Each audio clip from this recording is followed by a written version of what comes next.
토막 상식 코너입니다.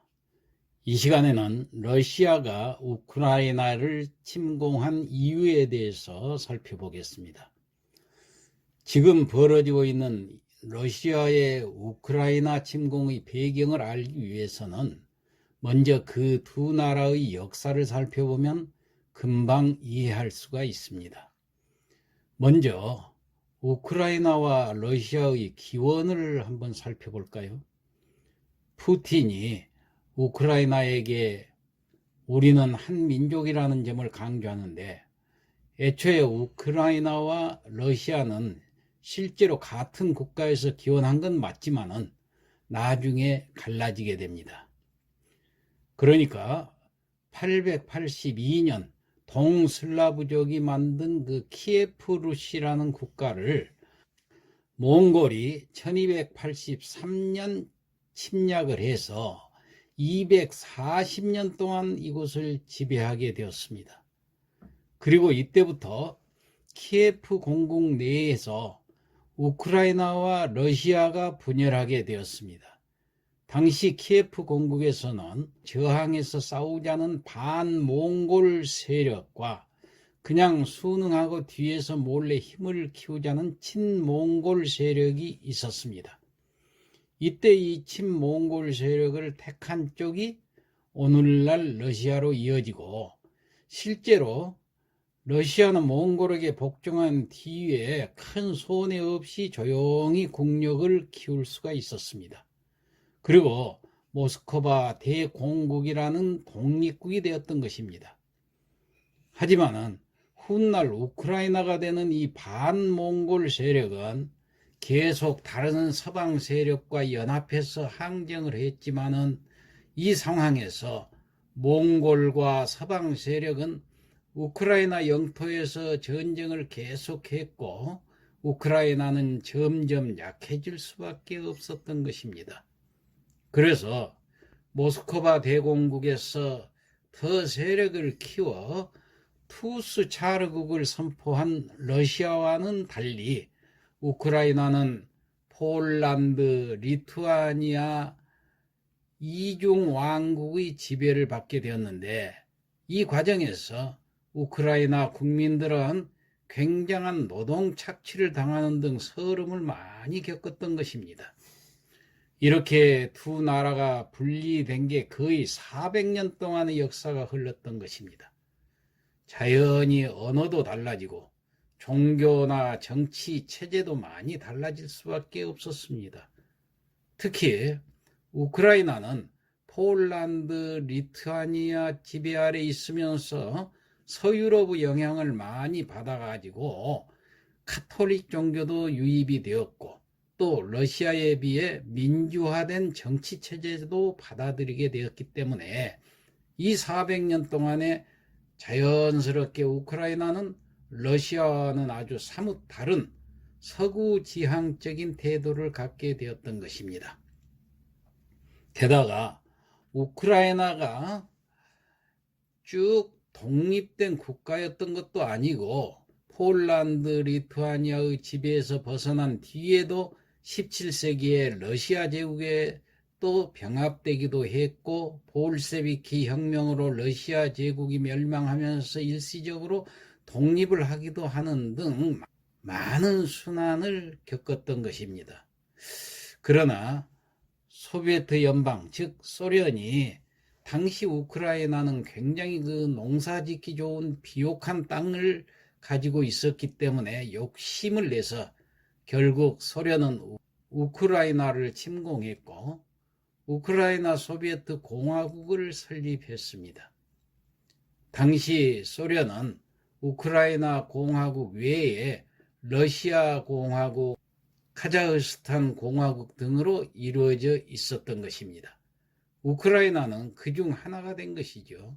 하지만 우크라이나 입장에서는 이런 지배를 받아들이기가 힘들어서 독립을 요구했지만은, 소련의 무력 탄압 때문에 실패로 돌아가 소련이 일방적으로 우크라이나를 부당하게 대우하는 경우가 많았는데, 일례로 1932년 우크라이나 대기근을 겪었는데, 그때 소련의 스탈린이 우크라이나를 봉쇄했기 때문에 우크라이나 사람들은 식량을 찾으러 밖에 나가지도 못하고 그대로 굶어 죽어야만 했던 것입니다.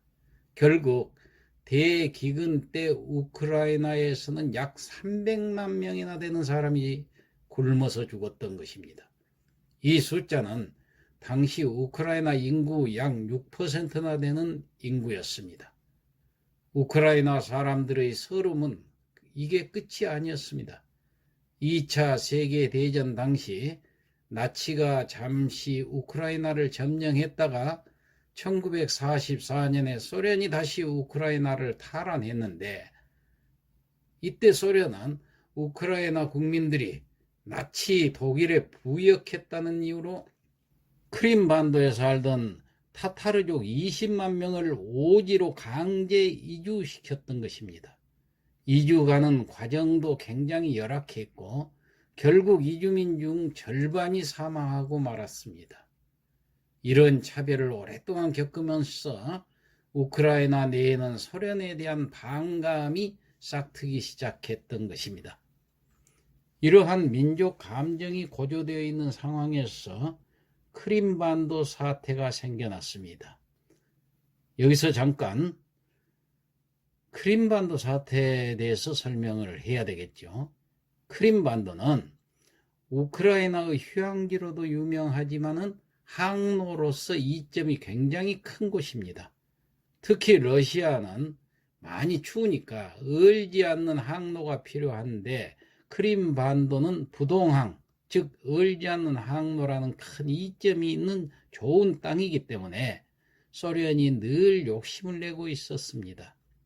처음에 크림반도는 소련 내에서도 러시아 공화국의 영토로 분류되어 있었는데 1954년 소련의 서기장이었던 후르시초프가 크림반도를 우크라이나 공화국으로 넘겨주게 됩니다.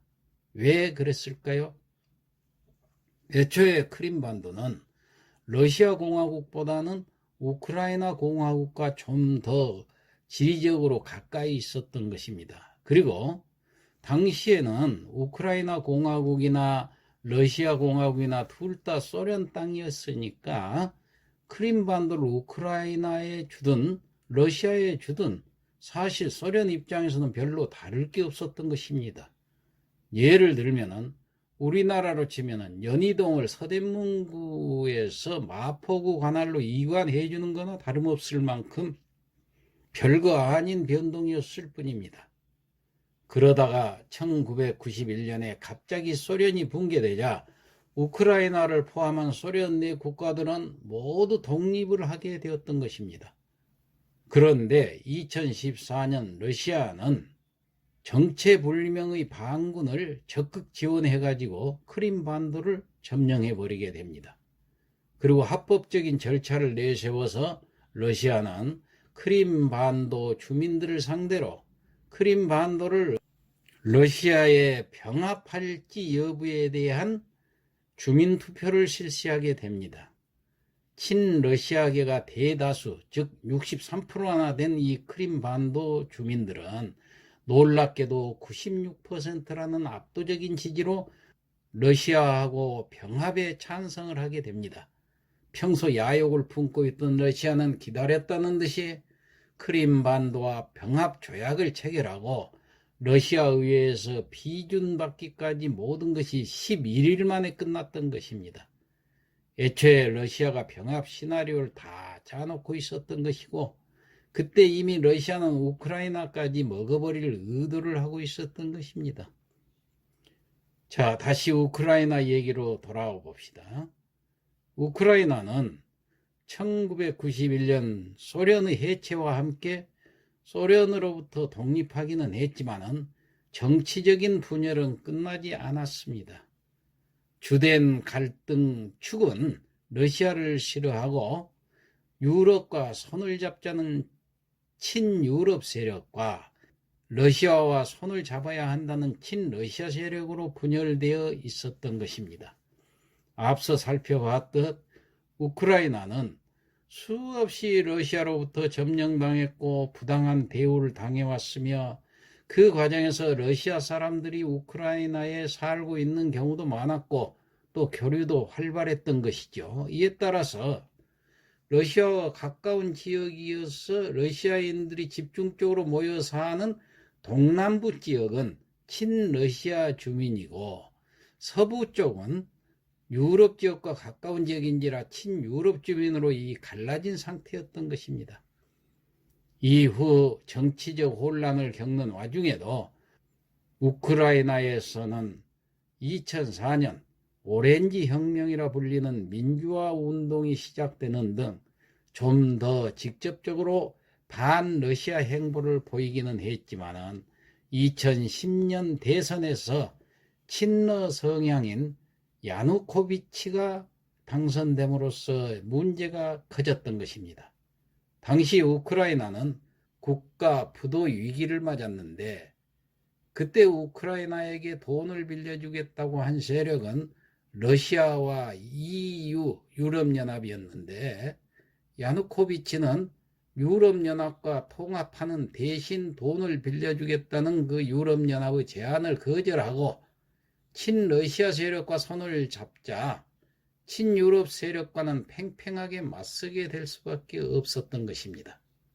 설상가상으로 경제 위기까지 겹쳐서 엄청난 빈부격차가 생기자 역사적으로 러시아에게 계속 짓눌려왔던 친유럽 세력들의 분노가 터지게 됩니다.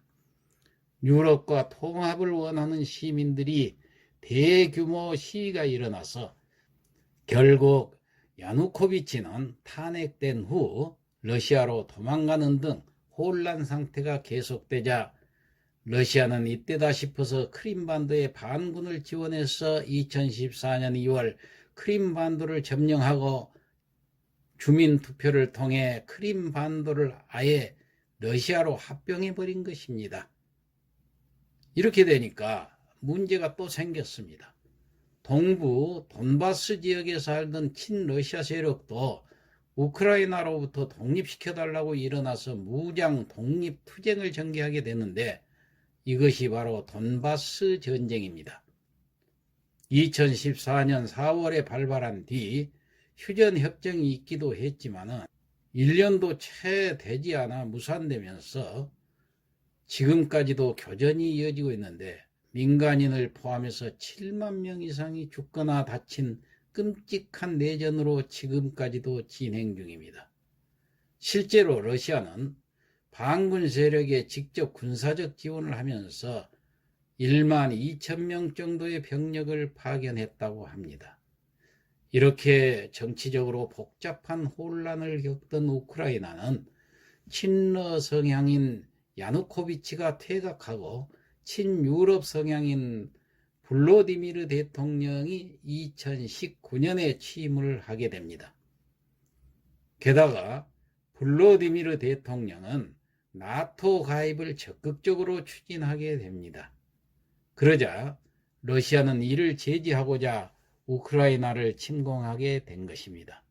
알다시피 나토인 북대서양 조약기구는 미국 소련 냉전 시기에 미국을 필두로 한 자유주의 진영이 소련을 견제하기 위해 만든 집단 방위 기구이고 당시 소련을 필두로 한 사회주의 진영은 바르샤바 조약기구로 나토를 견제하다가 1991년에 소련이 망하면서 당연히 바르샤바 조약기구도 해체되고 말았던 것입니다.